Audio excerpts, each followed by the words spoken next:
మీరు ఎప్పుడైనా చావుని ఇంత దగ్గరగా చూశారా? రాజీవ్ పూర్తిగా దేశానికి చెందినవాడు. నేను కూడా తనతో ప్రతి అడుగులో ఉన్నాను. తర్వాత మా ఆయనను అలానే పొట్టన పెట్టుకున్నారు ఒకరోజు. అతని ముక్కలైన శరీరం కూడా ఇంటికి తిరిగి వచ్చింది. ముఖం బట్టలతో కప్పబడి ఉంది. నవ్వుతున్న గులాబీ ముఖంలో తాకు తిరిగి వచ్చింది. ఈ రోజు నా ఇంట్లో ఒకరు కాదు, ఇద్దరు కుటుంబ సభ్యులను కోల్పోయాను. ఈ దేశం నాది. నా దేశంలో మాత్రమే ఈ ప్రేమను పంచుకోనివ్వండి. నేను అతని చివరిసారిగా చూసిన మరణాన్ని మరిచిపోవాలనుకుంటున్నాను. ఆయన ముఖాన్ని కూడా పూర్తిగా చెరిపివేయాలనుకుంటున్నాను.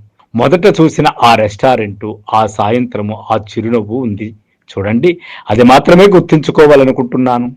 నేను ఈ దేశంలో రాజీవ్తో ఎక్కువ సమయం గడిపాను. రాజీవ్ లేకుండా ఇంకా ఎక్కువ సమయం గడిపాను. ఒక గురుతర బాధ్యతను పోషించాను.